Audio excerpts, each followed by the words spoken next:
Va, Lucía, aquí la veo ávida de conversar con usted. Mire, que me clavó las intensas. No solo Ávila, sino que es un tema muy importante, sobre todo lo que ayer ha ocurrido en Perú, Henry, y yo creo que tú nos expliques este caos político que ayer vivieron nuestros vecinos los peruanos, ¿no? El tema de Pedro Castillo, que culminó su turbulento mandato con un suicidio político. ¿Qué pasó específicamente en Perú? Cuéntanos un poquito. Buenos días, un saludo a todos los oyentes y quienes nos siguen por I99, Ramiro, Lucía, Enrique, todos los amigos de aquí en la mesa de diálogo. Una crónica de una caída ya casi anunciada, pero con un antecedente. Como él ayer en la práctica da un golpe de Estado.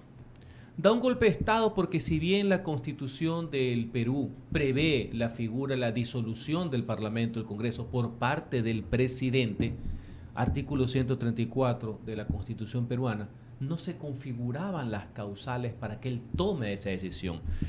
El argumento para eso, la Constitución señala que es cuando el Congreso ha vetado, ha negado, no ha dado su voto de confianza, le nominan ellos, a dos gabinetes. Allá el gabinete ministerial tiene un peso, importancia, hay un presidente del Consejo de Ministros que se denomina, pero esa situación no se había dado. Entonces, por tanto, el que el presidente Castillo haya alegado eso para disolver constituyó una medida de hecho, una medida que se denomina de facto, que en ciencias políticas se denomina, porque jurídicamente no existe, es en ciencias políticas, golpe de Estado.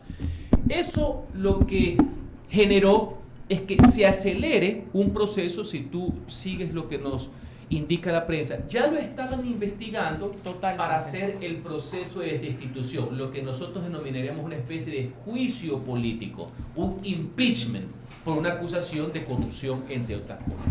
Cuando sucede esto y este hombre se da este autogolpe tratando de emular sin éxito a Fujimori en el año 1992, el Congreso automáticamente se convoca y cambia y se van por el tema de la vacancia presidencial y lo destituyen por lo que ellos denominan permanente incapacidad moral, porque es incapacidad moral y física.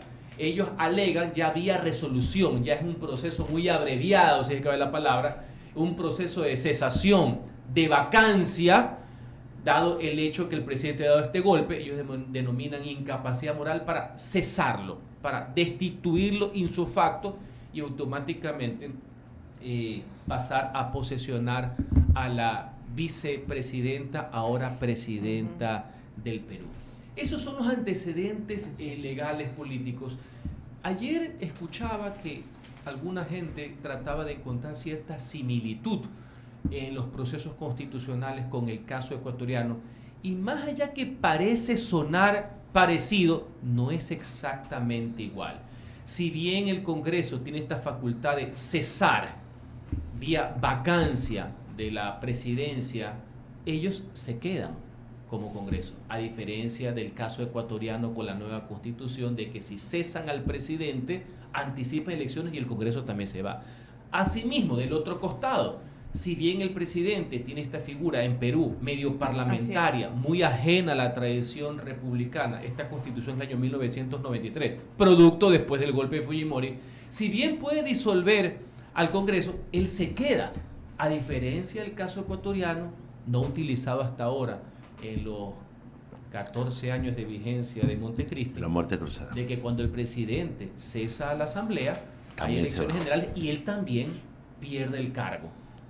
Por eso es que nunca se termina de aplicar, porque el riesgo es sumamente alto. Entonces, quienes quieren encontrar un paralelismo jurídico constitucional no lo van a encontrar con exactitud. Lo que sí van a encontrar, y lo conversamos con el maestro Ramiro, es el permanente crisis de inestabilidad política latinoamericana. Ya el hermano país del Perú creo que nos ganó, porque desde hace unos años ya van como por 6 presidentes. 6 presidentes en 6 años. Entonces, eso sí es un factor lastimosamente en común, más allá que jurídicamente nosotros hemos tenido estabilidad presidencial en los últimos 15 años, por así decir, y esa parte es positiva, yo lo rescato más allá de las diferencias ideológicas o no, pero eso es lo malo. Y yo quiero también dejar sobre la mesa algo. toda esta inestabilidad política en momentos que venimos una pospandemia, donde hay un claro clima de insatisfacción general de los ciudadanos en el mundo. No crean que es un fenómeno particular. No crean que es una coincidencia que todos los presidentes que llegan en Latinoamérica, de izquierda a derecha, a los pocos meses hay fuertes críticas, fuertes rechazos, que se vayan todos, pese a que acaban de llegar. Esto no abona el tema de la estabilidad económica y en muchos casos, como el ecuatoriano, el de la seguridad, este tipo de inestabilidad. Y el segundo tema que me preocupa es, a mí jamás me gustó la razón de ser del señor Castillo, pero respeto la decisión de los peruanos. Aquí lo hemos conversado. ¿Cómo llegó el señor Castillo a la presidencia? Fue como, y entendiéndolo sociológicamente, como al resto de Perú, que no era Lima, no lo habían escuchado. Fue como una especie de, sí, un outsider, pero al mismo tiempo es una forma de protestar contra los mismos de siempre. Y eso hay que canalizarlo en el buen sentido de la palabra como una forma de esperanza. Que él no estuvo desde el primer día a la altura. Me explico, de esa desesperación de gente que más allá de izquierdas o no, derecha, lo que quiere es como que un cambio, me explico. Y vieron a un profesor rural, un self-made man, por así decir, no parte de los miembros de las clases dominantes, élites que hay de derecha y de izquierda, pero de repente no estuvo nunca a la altura, nunca tuvo un proyecto. O sea, desde que empezó vimos que no de se tumbo en tumbo. Desestabilización. Inclusive, fíjate lo que sucedió ayer. Parte de su gabinete ministerial, comenzando por el canciller, apenas vieron esta declaración que nunca la programaron, parece que no salió fue en redes sociales. Salió en redes sociales que no estaba de acuerdo, lo cual es bueno. Porque más allá de las afinidades, tú tienes que estar con la democracia. Es lo que hago un paralelismo, lo que para mí lo ha puesto en un lugar importante en la historia, lo que pasó con el vicepresidente Mike Pence en Estados Unidos el 6 de enero, que llegó un momento que en los últimos días de su presidente, o sea, yo tengo que estar con la Constitución, cuando fue el asalto al Capitolio. El tema del Donald Trump, cuando Donald Trump dice que lo traicionó, pero llegó un momento, pero donde él dijo, el país es primero. Aquí, así es. Y el día del cambio de mando, yo fui, él entregó, o sea, totalmente, toda esta tradición. O sea, hay momentos en que el país, el interés general, el valor de la democracia que nos cobija a todos deben estar por encima de las coyunturas. Y eso es bueno porque vemos, por ejemplo, cómo políticos primero ponen no sus propios intereses o los del partido, sino los intereses del pueblo. Y eso es lo que nosotros necesitamos. Correcto. Que con errores incluidos, porque con errores, nadie tiene la verdad absoluta. Así ¿no? es. Pero dice, ¿sabes qué? No. El pueblo va primero. Entonces es lamentable lo de ayer, este golpe. Lo único es que no ha habido violencia. Normalmente disturbios, claro. Normalmente los golpes, y lo estábamos conversando con Ramiro, la planificación de un golpe, o en este caso un autogolpe, porque él ya está en el poder, son golpes civiles como el de Velasco Ibarra en el año 70, tienen que ir, uno, al margen de la ley, porque son medidas de facto, de hecho, pero al mismo tiempo van de la mano con las Fuerzas Armadas. Qué bueno que las Fuerzas Armadas ahora en todos los países no se presten para este tipo de jugarretas. Incluso hubo una imagen que salió en las redes sociales de los militares peruanos ahí.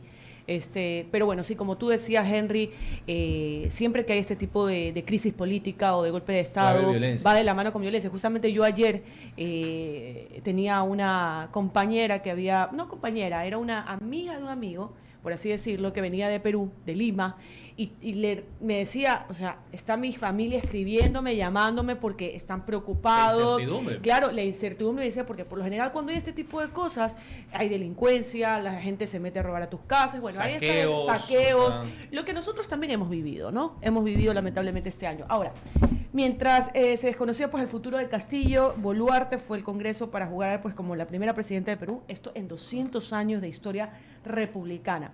¿Habrá disponibilidad de parte de la nueva presidenta para ir a las elecciones tempranas o no? El problema cuando asumes el poder político en esas situaciones que no son de ninguna buenaventura, no veo la cara de alegría y los saludos, porque no es producto de una elección en sí, de un respaldo, sino de coser un resquebrajamiento constitucional. Es que los desafíos, la inestabilidad continúa la misma que el día de ayer. Entonces, ojalá por el bien del Perú a ella le vaya bien y dé estabilidad. Recordemos que el mandato de ella es hasta el año 2026, es por el resto del periodo. El señor tenía un año recién, 1 año y medio, porque entró creo que en mayo, junio del año pasado. Estamos hablando que el mandato está casi enterito. Con este nivel, digamos, de inestabilidad política que existe, con un Congreso también que no son ningunos santos. Ese Congreso peruano también deja mucho que hablar, no creo que es muy superior al de nosotros. Veo una situación absolutamente compleja, porque los hechos, los factores, la génesis de la crisis sigue estando ahí. Entonces es bastante preocupante. Ojalá que logren consensos básicos, respeto a la democracia, a las instituciones, y que el tema del fantasma de la corrupción, que es lo que finalmente corroyó al mandato del presidente Castillo, se despeje. Sí, le damos la bienvenida también al abogado Eduardo Mendoza, que se integra a la mesa de diálogo, y al ingeniero Jaime Velázquez. Eduardo. Buenos días. ¿Qué tal? ¿Cómo le van? Buenos días. Bueno, estamos comentando con Henry Cualón lo sucedido en la hermana República del Perú, pero si hay algo que podemos coincidir, qué fácil es votar un presidente en Perú. O sea, en el periodo anterior vimos a 4 presidentes.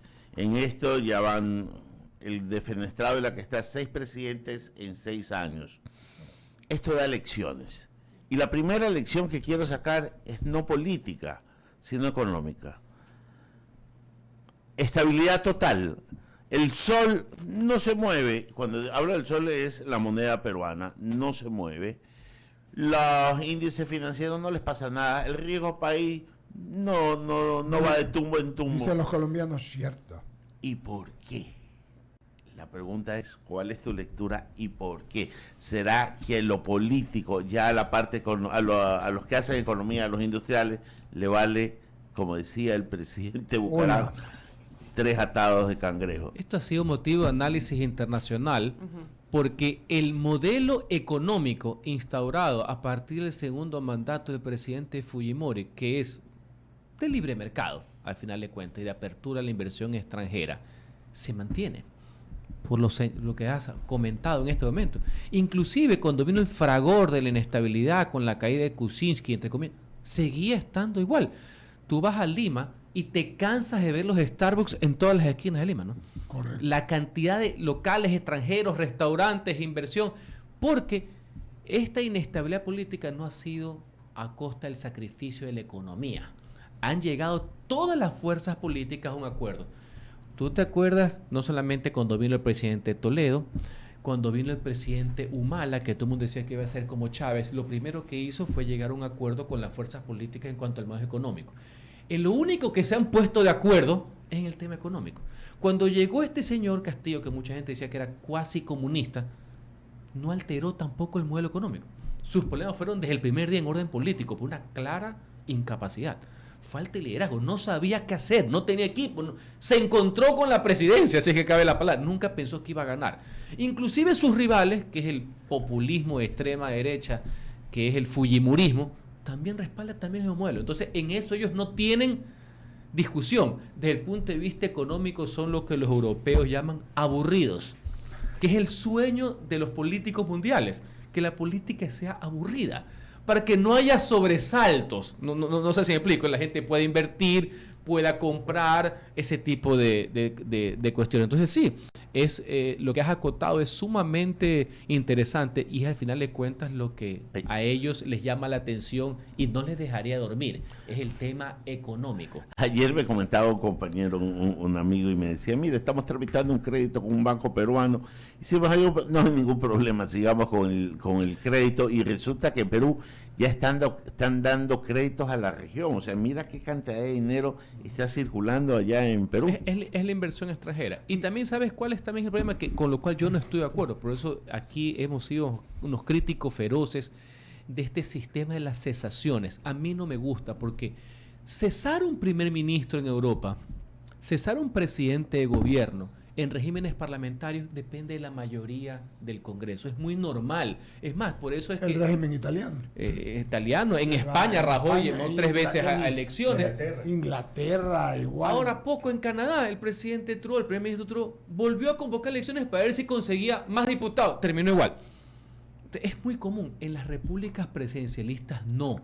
Tenemos otro régimen, si se cae la palabra. Entonces, esta figura de andar cesando, con lo cual te evitas el proceso político, un juicio que es mucho más largo y traumático. Pero el hecho de cesar esta vía rápida, este fast track, también genera esta inestabilidad y lo que tú has denominado este facilismo para deshacerse. Tanto es así que si, más allá que se comentaba que estaban en la línea de procesarlo por corrupción, ayer ellos estaban trabajando, se enteraron que el presidente dio un golpe y se enteraron en la tarde que el presidente lo cesó sin juicio porque ahí no hay ni siquiera capacidad de defenderse. Y entregando papaya porque se puso la causal ahí. A diferencia de un proceso político donde tú vas, te presentas, te defiendes, en el de la cesación es de una sola vía.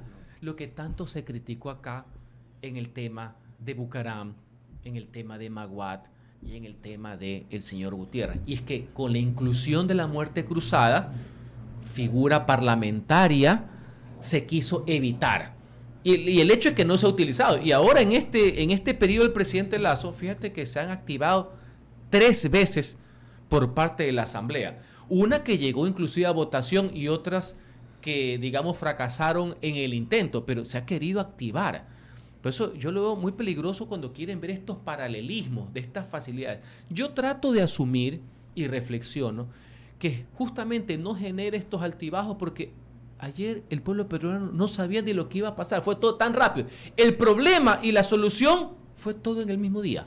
Sabes que ayer entrevisté al mediodía, entrevistamos, buenos días una vez más, a un jurista, a un constitucionalista peruano, el doctor Gonzalo Albán, y nos decía que no entendía. Yo le preguntaba, pero ¿cómo este señor pudo haber hecho una barbaridad como esta sin ningún apoyo?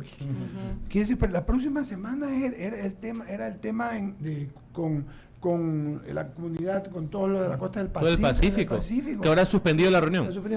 Por Dios. Entonces me dice, eso, una supina ignorancia del señor. Un descriteriado. Absolutamente. O sea, se suicidó políticamente. O a menos que él pensaba de que igual ya estaba fregado, no tenía condiciones de sobrevivir los próximos meses ni soportar los casi 4 años que le quedaban de mandato. Intentó una teoría de los Fujimori sin ser Fujimori del 92 y murió en el intento. Pero, así de simple, porque si en sí no hubiera sido muy popular, cuando tú eres muy popular, la legitimidad sobrepasa a la legalidad. Sí, señor. ¿Ya? Y tenemos bastante experiencia en aquello.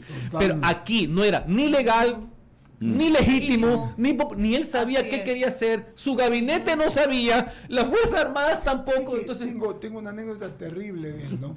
Cuando fueron a Colombia, de las primeras cosas con el gobierno actual, él les había dicho a los colombianos, fue el hombre humilde, dijo, ¿sabes qué? Díganme qué tengo que hacer, porque yo no sé.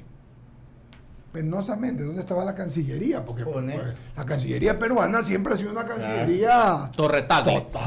Totalmente. Mejor que la... Nosotros vivimos pues todos los conflictos limítrofes, todos los cancilleres, por Dios. Traseñistas. Por Dios. En la década de los 90 la vimos brava con esa Cancillería. Cancillería Fuerzas Armadas y Cancillería. El presidente Belaúnde tenía una Cancillería. Y nos decía este señor, y le dije, oiga, la inestabilidad no solo de presidentes, también de vicepresidentes. Acuérdense cuando vicepresidentes se cambiaron aquí en el Pero gobierno es de que, Moreno. qué mala lectura de ese señor, porque la vicepresidenta le renunció hace 2 semanas, que era ministra de alguna inclusión social, y ya poco a poco se fue abriendo. O sea, ya cuando los vicepresidentes guardan silencio, papá, preocúpate, pues, ¿no? Ya cuando no te contestan el teléfono. O te le ponen candado a la llave que los unen en los despachos. No, pues, ya si no entiendes las señales, ya es que... Así es. Pero- está fregado. Pero todo el mundo ha comentado el tema, el mundo entero, porque es el mundo entero. Y ha recibido el respaldo, hemos visto en la prensa de día unánime, OEA, los países de la región, Estados Unidos, todo el mundo saluda que se mantenga el régimen democrático, califica como golpe la actuación de él, no como un acto de disolución parlamentaria, mal aplicado el artículo 134 porque como lo hemos analizado no configuraba la causal del 134 y que le desean los mejores parabienes a una señora que la verdad es que no la conocía, por la prensa leo que tiene tintes izquierdas, pero venía escuchando un relato internacional que dicen que su momento ha sido libertario, etcétera. Ya la verdad es que no entiendo nada de los antecedentes, pero espero por la estabilidad porque nos conviene. Es uno de nuestros principales socios comerciales también y por muchas cosas nos interesa que les vaya bien. El segundo después de los Estados Unidos, increíble, claro. Para que te dé una idea. Pero fíjate también cómo el hombre estaba totalmente aislado. Pese a que era un hombre de izquierda, pero de izquierda sin instrucción, si es que cabe la palabra.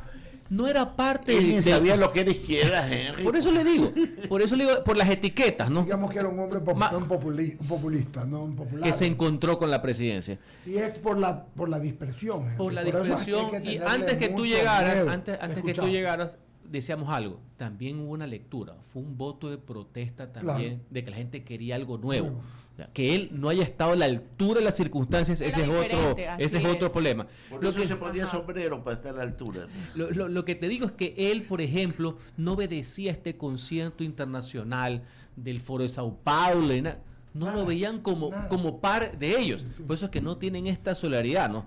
Fíjate que con lo de Cristina Kirchner, pues ya solo pasan gritando que el welfare de todas las cuestiones. Aquí todavía no han emitido sonido. No es el mismo nivel de lealtad o complicidad, Un dependiendo cómo lo un quieras ver. expresidente ecuatoriano le dijo que se había entregado completamente a la derecha. O sea, el pobre expresidente peruano no sabía lo que pasaba. Eso es todo. Qué grave que es a la edad de él y estar donde está, estar desubicado. ¿No? Comenzar a experimentar en el puesto más importante de un país de ser Qué presidente. lástima, qué lástima. Soy honesto. No, Bueno, no, o sea, en todo caso, un tema interesante. Yo también quería tocarte un tema, Henry, que no lo habíamos conversado, no es nada, sí, no es nada grave, pero escuchar tu concepto respecto a el asunto que está sucediendo nuevamente estuve ayer en una reunión con los camaroneros y estaban unos textileros y entonces el tema con el TLC comienza a preocuparle a gente que se va a ver afectada, como los textileros. Los camaroneros dicen que van adelante con un temor, que les cierren, que haya COVID y que les cierren, porque la otra fuente donde ellos vendían, aparte de China, era Rusia. Entonces el uno no pueden, imagínate lo demás, es un tema preocupante. Pero los textileros, los carros, porque evidentemente carro chino y carro mexicano va a venir y va a captar el mercado a muy buen precio. Entonces es un tema, todos queremos el libre comercio, todos queremos la mejora, pero la negociación a veces Pero demora por eso. fíjate tú lo interesante que estás mencionando y cómo se mezcla con la política. Normalmente todos en el discurso decimos que queremos el libre comercio, ¿no? Que el principio básico de la economía de mercado, abrir los mercados. Más Ecuador en el mundo y más mundo en el Ecuador es la frase. Y en Estados Unidos pasa lo mismo. Los demócratas, en el año 94, comenzaron a firmar tratados de libre comercio. Clinton, los demócratas, los que alguna gente en Miami dicen que son comunistas y algunos amigos en Guayaquil ahora dicen que son comunistas, que no saben dónde están parados. No saben. Y los republicanos, que supuestamente son de la derecha, no sé si se han dado cuenta que se han vuelto medio nacionalistas para proteger el tema, porque ahí viene lo que tú acabas de mencionar. En el discurso liberal de apertura es, vamos, compitamos. Pero ya vienen los presidentes y los buenos señores, tenemos que proteger también a nuestra industria. Entonces ahí el discurso choca también con la realidad, con el tema, por ejemplo, de los subsidios, entre otras cosas. Estados Unidos, que es una economía, es la cuna del capitalismo, es uno de los países que más subsidia Sí, suerte. en el mundo. Solo por ponerte un ejemplo. O sea, subsidia Subsidia duro a la sí, agricultura en especial. a la agricultura para poderla hacer más competitiva Al maíz. o para que no tengan pérdidas. Entonces, ¿qué es lo que pasa? Aquí viene un choque, viene el contraste entre el discurso de la apertura, pero que no me golpee a mí, que no me llegue a mi sector. Entonces, al final de Yo estoy en cuentas, mi cuadra, ¿verdad? al final de cuentas, No los, me importa los la tratados cuadra. no son ni buenos ni malos, sino lo que tú termines de suscribir. Fíjate lo que está sucediendo con México. Mercado importantísimo. Damos un paso, congelamos otro paso. ¿Por qué? Porque tenemos problemas con el camarón. México tiene, en el Tratado de Libre Comercio con México, tiene un problema con el camarón. Sí, señor. Y nosotros por eso es que no lo terminamos de firmar. Camarón y banana. Porque ellos también tienen bastante tema de camarón allá. Porque el de la pesca lo resolvieron. Exactamente. Pero Entonces, el camarón, tú ves cómo está ahí el sí. entrampe. Entonces, ¿qué hago? Por este producto no Firmo, cierro, no no firmo. cierro. Por lo pronto ya nos ayudaron en el tema del Pacífico, pues no tenemos el acuerdo bilateral. Para que veas, no es tan ¿No? simple como tú lo ves en los Vamos a libros, firmar. el liberalismo. Y eso les pasa a muchos ministros del actual régimen con el tema de los impuestos. Entonces, una cosa es cuando tú lees a Hayek y toda la cuestión, y otra cosa es cuando estás sentado. ¿Me explico? Es la pena. No es tan sencillo. Por eso los que muchos hablan, después no se lanzan nunca de candidatos, porque después no van a saber cómo diablos van a cumplir. Es muy fácil estar del otro lado. Entonces, sí, tu reflexión es válida y es un debate mundial. Todo el mundo quiere apertura, pero que no te afecte. Claro. O sea, quieres todo lo ancho para ti y todo lo estrecho para los demás, ¿no? Y nos Al final de hacemos- cuentas, un presidente lo que tiene que hacer prevalecer es un interés general. Pensaba en el Ecuador, Ramiro. Pensaba Jaime, Lucía, Henry, amigos que nos ven y nos escuchan, ¿no? Este año al presidente lo quisieron destituir por unas manifestaciones. Y estuvo un juicio de destitución. Pero pensaba también que hay elementos en la Constitución para ello, o la muerte cruzada, o la revocatoria de mandato. Y son elementos democráticos con los que tú puedes llegar a una de estas cosas. Pero realmente es que es terrible que a un presidente en menos de un año lo quieran, o sea, las fuerzas lo quieran sacar. Pero eso también pasó en el Ecuador, Henry, y pasa en todas partes. Hoy No, pero Perú nos ganó. Perú nos ha ya, ganado. por eso le digo, pero es que pasa porque las voluntades de los que pierden no quieren perder, pues, lo que tú llamas, hemos hablado tantas veces de la legitimidad de elección. Ellos De origen y de ejercicio. de ejercicio, y luego tienes que ejercitarla en el ejercicio. Teoría política pura. Ajá. Es legitimidad de acceso y la de ejercicio. Tú puedes llegar democráticamente y ejercer antidemocráticamente. Así es. Y también contrario censo. Tú puedes tener un vicio de legitimidad de origen, pero tu legitimidad de ejercicio te supera. El famoso caso de Clemente Yerobe. Nairobi. Me explico. Y me acordaba del Ecuador, y se van a acordar. Y el Ecuador sí tuvo, pues, un caso similar, sino que le dieron visos constitucionales o legales. ¿No se acuerdan cuando le cayeron a patadas a Santiago Velázquez, a Jorge Alvear, tumbaron el Tribunal 2007. Constitucional, tiraron a los diputados los manteles a patadas, los mandaron a la casa, nombraron, llamaron a elecciones y ganaron y hicieron todo lo que hicieron? O sea, le dieron un viso de constitucionalidad a una barbaridad. Y la Así disolución fue. de la Corte Suprema de Lucio. La disolución. o sea, Por decreto. Pero mira, pero esto es los más dos grave. casos Son Son Lo- distintos. yo te voy a decir dónde creo yo que está la diferencia, pero son interesantes de acotarlo. En el de la caída, y lo hemos conversado aquí varias veces, el de la caída de la Corte de Quintana sí provocó un rechazo, que es la mecha que se prende, que Es termina verdad. que en 3 meses después se caiga Es Gutiérrez. verdad. Eso levanta a la clase media, a los profesionales, a todos los grupos políticos. O sea, sí fue un detonante. detona. En el caso, en cambio, del 2007, De los fue manteles. al revés. Al revés. Un acto ilegal fue legitimado en la práctica por los ciudadanos al presidente y al gobierno que lo estaba instaurando. Les mandaron a Absolutamente. pegar. Ahí estaba yo, César Rodríguez, con una camiseta fosforescente. Entraba con palo en mano Patada al limpia. Tribunal Supremo Electoral y al TC. ¿Y es que sabe qué fue lo peor? La gente, oh sí, deja nomás porque son los mismos de siempre, pues. Ese es el problema. La legitimidad Eso es lo que sí, pues ya pasó. estaban hasta aquí, pero esa no era la salida ¿Y jurídica. por qué pues. te hago el comentario? ¿Y por qué voy a la idea? Porque un poco de gente boba que desconoce me comenzó a llamar. Eso es lo que hay que hacer en el Ecuador. No. ¿Qué les pasa? Les dije, porque pero les no cae son- mal, pues porque se lo les hacen cae- a porque ellos. son- Ah. Sí, mira que sabemos que en la asamblea del 90% deberíamos cogerlos a todititos y mandarlos al Cairo. Sabemos que son un desastre, sabemos que creen que todos son ellos vivos y todos nosotros bobos, pero hay que respetar el orden constitucional y la institucionalidad. Pero es pues. que previamente también fueron asusados. Recordemos que prohibido olvidar. Sí, pero- previamente fueron Sí, asusados. pero tú Pero no no, puedes- ojo, sí. las personas, No la puedes muchedumbre que asociar. estuvo allá. No puede. Y para eso No, un medio de estoy comunicación, contigo. sí, un medio de comunicación tiene que orientar. Pues, no podemos decir, para eso. ¿Qué les pasa? Pese a las diferencias, Pese- esa no es la salida. Si creen que estas personas son corruptas, hay que enjuiciarlos. Si creen que no valen, revocatorias de Vamos a la mandato. revocatoria. Y O si ya. no, castigar a los partidos que los representan. Exacto. O Hay si una no, razón. no los vuelve a elegir en 2 años. O sea, hay varias modalidades, me explico, para evitar la teoría del tumulto. No puede ser que el tumulto reemplace a la razón. No puede ser que el tumulto reemplace al Estado de Derecho. Hoy porque me caen mal, mañana son otros, entonces este es el corsis y recorsis de la historia y nadie le pone el cascabel al gato. Y ese es el bendito problema del Ecuador. Los ajustes de cuentas, porque antes lo hicieron, yo también lo hago, entonces el que viene y me reemplaza a mí también lo hace. Y no terminamos nunca, pues. Así. 8 horas 41 minutos. Henry, extra micrófono conversábamos sobre el tema de Castillo, porque tengo esta inquietud. Hablabas tú y comparabas las constituciones ecuatoriana y la peruana. Y hay una parte que, a ver, me ayudas, por favor. Cuando tú ves las imágenes de cómo se ha desarrollado todo esto en Perú, que tú dijiste bien, en un día el expresidente disuelve el Congreso y el Congreso dice no. O sea, se le revertió, pensaba que tenía de su lado Fuerzas Armadas y Policía y él mismo se hizo el harakiri. Perfecto. Pero para las personas que están viendo esas imágenes, como hizo de referencia en un momento Lucía, dicen, mira qué ordenados que son los peruanos. Ellos respetan su marco constitucional. ¿Y qué pasó acá en el Ecuador? Dice, votaron a un presidente porque lo declararon loco. Votaron a un presidente y tuvo que salir por la terraza de Carondelet.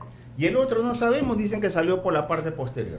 ¿Y quién fue el que lo votó finalmente? El pueblo, a punta de palos, piedras y lanzas y cuchillos. Entonces yo digo, ¿por qué esa diferencia entre Perú y Ecuador?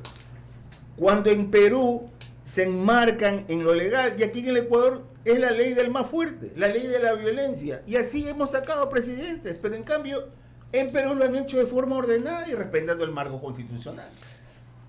Bueno, yo creo que en esa parte la clase política peruana creo que es peor que la nuestra. Entonces, no sé si eso fuera que suena consuelo en esa parte, pero los malos ejemplos que se dieron, los tres, que se dieron de cesaciones que después fueron legitimadas por los congresos y después avaladas por el pueblo. Porque recordemos que en el año 97 el 80% de los ecuatorianos avaló la decisión del Congreso de febrero del año 97. Hay que leer la historia también completa. Pero años después ya no hubo eso. Nosotros tenemos ya, a partir del año 2005 a la actualidad, ya no hemos tenido esa figura. Ya sea porque hubo un régimen fuerte, con base popular, guste o no guste, los 10 años, los intentos que hubo, porque el derrocamiento, señores, está en la ADN de la clase política latinoamericana y ecuatoriana en particular. Pero el presidente Moreno no se cayó. Y bien por la democracia. Otra cosa es que lo hubieran enjuiciado, que te destituyen, etc. Igual que el caso del presidente Lasso. Si mañana hay causales para una institución, esa es otra cosa. Pero eso de las caídas, eso que abonas a ver qué es lo que pasa, ver cómo derrocas con mano ajena, yo no estoy de acuerdo con ese tipo de cosas. Esos golpismos ahí camuflados, como que yo no fui, conmigo no es, pero todo el mundo sabe que están en la jugada. Sí, con eso yo no comulgo con eso. Sí. Pero ha habido hasta cierta madurez, hasta cierto punto, de la clase política ecuatoriana. Y ha habido una estabilidad, pese a lo cruento de la política, de que no existió este derrocamiento. Uno, por el régimen fuerte que hubo el presidente Correa, con respaldo popular en su momento. El presidente Moreno, con mucha habilidad y porque tuvo también un acierto, hizo que todo el mundo diga, o soy yo o es el otro. Entonces, hasta la gente que no lo quería Moreno, no lo terminaba de derrocar para no darle el triunfo al otro señor. Porque esa fue la más grande garantía de estabilidad que tuvo Moreno. No fue la Constitución del Ecuador, sino no darle el caramelo de la victoria a otro. Pues. El cuco. La teoría magistral, doctrinal de ciencias políticas llamada el cuco. Es verdad. Pero Henry, y perdón que te interrumpa. Y ahora pasa algo medio parecido, ¿ah? Ahora pasa algo medio parecido, ¿ah? Mira, yo no creo que haya habido una madurez de la clase política en Perú. Hubo una torpeza de lo hemos conversado. O sea, si yo emito ese decreto, rodeo de tanques el Congreso, rodeo de tanques la Corte Suprema, tomo el mando, me emito el decreto con la cúpula militar atrás, y ya pues, y no es respeto a la Constitución de la clase política. Voy a parafrasear. Si no Fujimori, imagínense cuando se declaró dictador. Pero Fujimori es que estamos era Fujimori, ¿no? Claro. Pero voy a parafrasear. Voy a parafrasear a Velasco Ibarra. ¿Tú te acuerdas cuál fue la frase de Velasco Ibarra? La primera vez que se cayó en el año 35, me precipité sobre las bayonetas. Bueno, se precipitó sobre él mismo, maestro. Y una vez más, en este tipo de cosas, y esto es terrible, quien dirime en Perú son las bayonetas, porque no lo respaldaron. Sí, se dan cuenta, él no tuvo el respaldo de Fuerza Armada. Y creo yo que si la Fuerza Armada lo hubieran respaldado, tampoco la operación hubiera tenido feliz término. Fíjate que el presidente, mucha gente habla del presidente Bukele.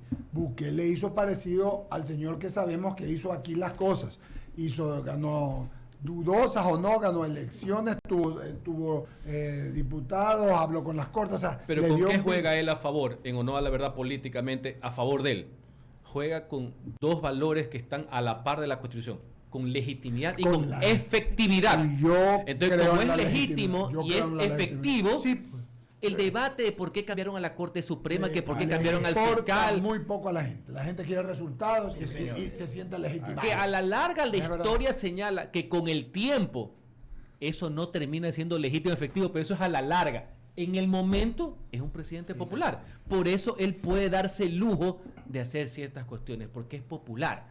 Este señor no era popular, tenía acusaciones de corrupción, no digo que era culpable porque no podemos adelantarnos, pero había graves acusaciones de corrupción de su círculo directo y familiar. Cero apoyo político. Total. Su gabinete no lo respaldaba. La Fuerza Armada no lo respaldaba y encima él no sabía ni lo que quería. No sé si vieron el video ayer. Él salía, como bien señala la prensa, salía tembloroso. Sí. Se lo veía como inestable. No sabía qué es lo que estaba Así diciendo. es. Como que le pusieron en el prompter esto y se estaba enterando de lo que estaba leyendo. Obvio. Muchas gracias, Enrique Calón. Son las 8 de la mañana con 48 minutos. Tenemos una entrevista más. Pagamos el corte, regresamos con la editora política de Vistazo. Vamos a conversar con ella sobre política. Jaime comenzará preguntando porque no preguntó en esta parte y regresamos enseguida. Vamos al corte.